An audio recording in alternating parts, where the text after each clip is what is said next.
السلام علیکم ورحمۃ اللہ وبرکاتہ۔ میں اپنی تمام بہنوں کو اور میری جو محترم ٹیچرز ہیں تمام ٹیچرز کو دارالامان ڈیجیٹل اسلامک سینٹر کی طرف سے خوش آمدید کہتی ہوں۔ اور آج میں اپنے درس کا آغاز ایک بہت ہی پیاری حدیث سے کرنا چاہوں گی، جو حضرت عثمان بن عفان رضی اللہ تعالیٰ عنہ سے روایت ہے کہ رسول اللہ صلی اللہ علیہ وسلم نے فرمایا، خیرکم من تعلم القرآن وعلمہ، تم میں سے بہتر وہ ہے جو قرآن کو سیکھے اور سکھائے۔ اس حدیث کی بہت ہی پیاری بات یہ ہے کہ اس میں پہلے سیکھنے والوں کو بہتر کہا گیا ہے، بہترین یعنی کہ۔ تو اس میں ہمارے ساتھ جتنی بھی بہنیں موجود ہیں جو قرآن کو سیکھ رہی ہیں، تو ان کو جب بھی کوئی مشکلات پیش آئیں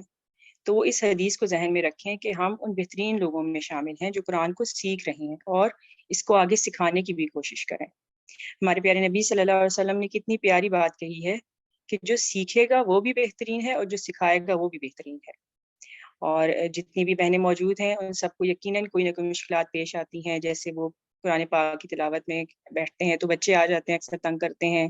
یا گھر کے کوئی مسائل ہو جاتے ہیں، اس میں بھی بندہ پریشان ہو جاتا ہے، یا بعض دفعہ ہمیں اس طرح سے ہم پڑھ نہیں پا رہے ہوتے۔ تو ان سب چیزوں کو آپ نے جب ہو تو آپ اپنے ذہن میں رکھیں اس حدیث کو، اور سوچیں کہ ہم ان بہترین لوگوں میں شامل ہیں جو اس حدیث میں جن کے بارے میں کہا گیا ہے۔ اور ہمارے اس ادارے دارالامان ڈیجیٹل اسلامک سینٹر کی تمام کلاسز کا مقصد یہی ہے کہ ہم قرآن کو سیکھیں اور سکھائیں، اور میری اللہ سے دعا ہے کہ اللہ ہمیں بہترین طریقے سے سیکھنے اور سکھانے والا بنا دیں، اور اس کے ساتھ ساتھ اس پر عمل کرنے کی توفیق عطا فرمائے۔ اسی طرح ایک اور حدیث میں آتا ہے کہ تم قرآن کی تلاوت کیا کرو، کیونکہ یہ روز قیامت اپنے پڑھنے والوں کا سفارشی بن کر آئے گا۔ اس حدیث کو مد نظر رکھتے ہوئے ہمیں یہ سوچنا چاہیے کہ قیامت کے دن کتنا سخت دن ہوگا وہ، جب ہر کوئی نفسا نفسی کی حالت میں ہوگا، ہر کسی کو اپنی پڑی ہوگی، باپ اپنے بچوں کو نہیں پوچھے گا، بچے ماں باپ کو نہیں پوچھیں گے، ہر کوئی پریشان ہوگا۔ اس ٹائم پہ ہمیں ہر ایک نیکی امپورٹنٹ ہوگی ہمارے لیے۔ تو ایسے میں اگر آپ کا قرآن پاک آپ کا سفارشی بن کر آ جائے تو آپ کی نیکیوں کا پلڑا کتنا بھاری ہو جائے گا۔ اور سوچیں کہ اس نیکی کو کرنے کے لیے ہمیں نہ پیسے لگانے ہیں، نہ گھر سے باہر جانا ہے۔ تو میری آپ سب بہنوں سے گزارش ہے کہ اس موقع سے زیادہ فائدہ اٹھائیں جو اللہ تعالیٰ نے اس زندگی میں ہمیں دیا ہے، تاکہ قیامت کے دن ہم حسرت کرنے والوں میں شامل نہ ہوں۔ اللہ ہم سب کو عمل کی توفیق عطا فرمائے۔ اب میں پروگرام کا باقاعدہ آغاز کرتی ہوں تلاوت قرآن پاک سے۔ السلام علیکم ورحمۃ اللہ وبرکاتہ۔ وعلیکم السلام ورحمۃ اللہ وبرکاتہ۔ جی بیٹا۔ اعوذ باللہ من الشیطان الرجیم، بسم اللہ الرحمن الرحیم، سورۃ انزلناها وفرضناها وانزلنا فيها آيات بينات لعلكم تذكرون، الزانية والزاني فاجلدوا كل واحد منهما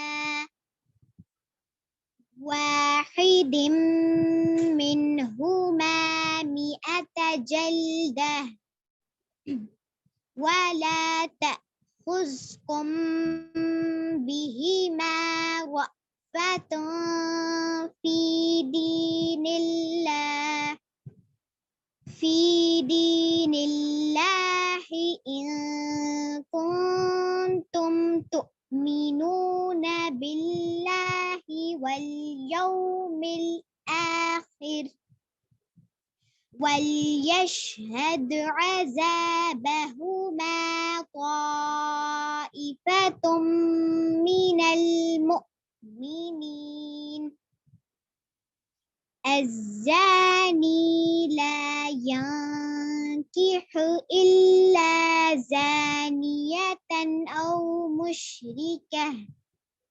والزانية لا ينكحها إلا زان أو مشرك، فحرم ذلك على المؤمنين۔ میں اللہ کی پناہ مانگتی ہوں شیطان مردود سے۔ شروع اللہ کے نام سے جو نہایت مہربان اور رحم والا ہے۔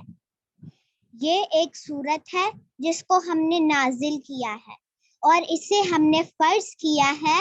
اور اس میں ہم نے صاف صاف ہدایات نازل کی ہیں شاید کہ تم سبق لو۔ زانیہ عورت اور زانی مرد دونوں میں ہر ایک کو 100 کوڑے مارو اور ان پر ترس کھانے کا جذبہ اللہ کے دین کے معاملے میں تم کو دامن گیر نہ ہو۔ اگر تم اللہ تعالیٰ اور روز آخر پر ایمان رکھتے ہو اور ان کو سزا دیتے وقت اہل ایمان کا ایک گروہ موجود رہے۔ زانی نکاح نہ کرے مگر زانیہ کے ساتھ یا مشرکہ کے ساتھ، اور زانیہ کے ساتھ نکاح نہ کرے مگر زانی یا مشرک، اور یہ حرام کر دیا گیا ہے اہل ایمان پر۔ جزاک اللہ خیر۔ ویا کی ماشاء اللہ، بارک اللہ فی، بہت ہی پیاری آواز اور بہت پیاری تلاوت آپ نے کی، اللہ آپ کو برکت عطا فرمائے۔ حج پر ہوا ہے قدرت اظہار کا یہ ہار،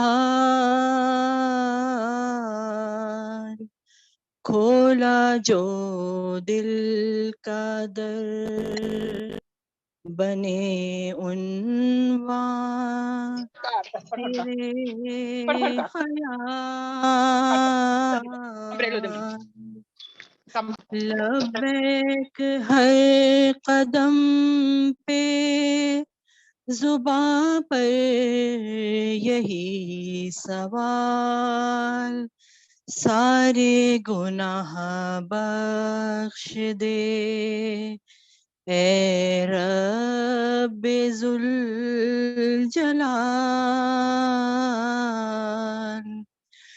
نظروں میں جھومتا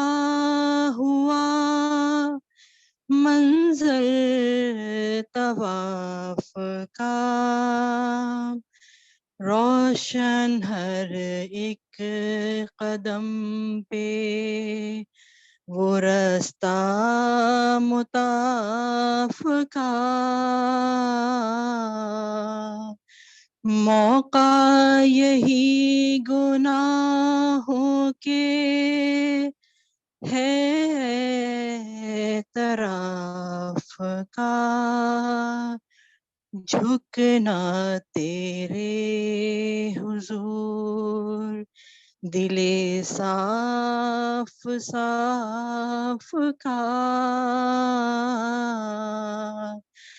کعبے کے رنگ و نور میں گزرے منا کے روز، لب پر خدا کا ذکر لیے التجا کے روز، کچھ اس طرح کے جذب سے سرشار ہم ہوئے، جیسے کہ پل صراط کے اس پار ہم ہوئے، عرفہ کے نام سے جو یہاں ایک یوم ہے، پیغام اتحاد مسلمان قوم ہے، عرفات تیرا ذکر یوں اس دل کو بھا گیا، حمد خدا میں لب پہ الگ رنگ آ گیا، کنکر سمیٹتے ہیں جو شیطان کے لیے سمجھیں جو فکر ہے یہ مسلمان کے لیے پیغام دے رہا ہے یہ کنکر کا مارنا شیطان سے زندگی میں کبھی تم نہ ہارنا تیری عطا سے سب نے ہی دامن کو بھر لیا یوں اس سفر سے آگے کا زادے سفر لیا ہو امتحان کوئی نہیں ہاریں گے زندگی اب ہم الگ طرح سے گزاریں گے زندگی جاتے ہوئے یہاں سے عجب دل کا حال ہے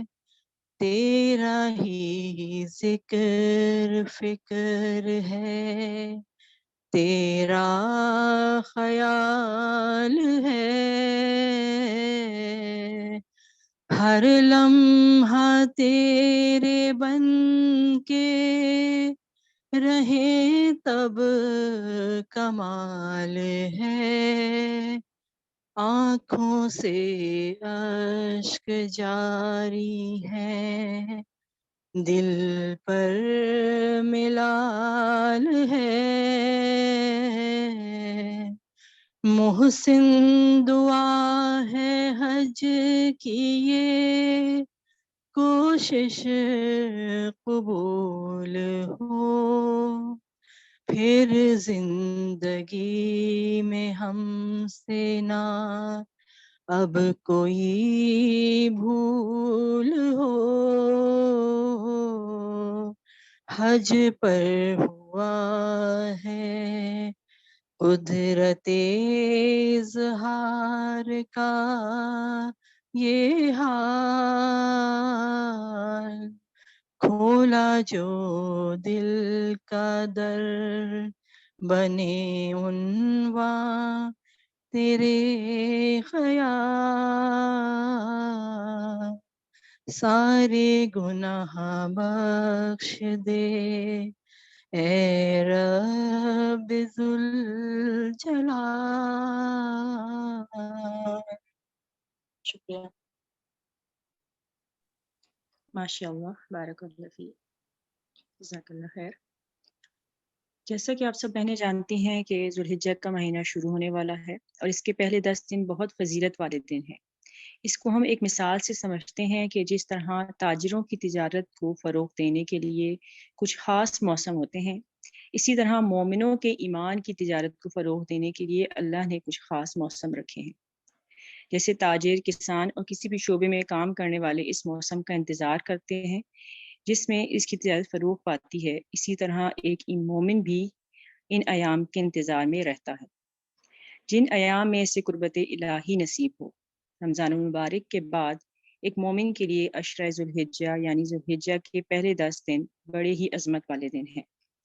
حدیث میں آتا ہے دنیا کے دنوں میں افضل ترین دن 10 دن یعنی عشرہ ذوالحجہ ہیں اور ان دنوں میں کیا گیا عمل سب سے افضل ہے حدیث کے الفاظ پہ اگر ہم غور کریں تو دنیا کے دنوں پوری دنیا کے جتنے بھی دن ہیں ان سب میں افضل ترین دن تو اس سے ہمیں اندازہ ہوتا ہے کہ یہ دن کتنے امپورٹنٹ ہیں رسول اللہ صلی اللہ علیہ وسلم نے فرمایا اللہ کو کوئی نیک عمل کسی دن میں اس قدر پسندیدہ نہیں جتنا ان دنوں میں صحابہ کرام نے پوچھا جہاد فی سبیل اللہ بھی نہیں آپ صلی اللہ علیہ وسلم نے فرمایا نہیں مگر جو شخص اپنی جان اور مال لے کر نکلا ہو اور کچھ بھی واپس نہ لایا ہو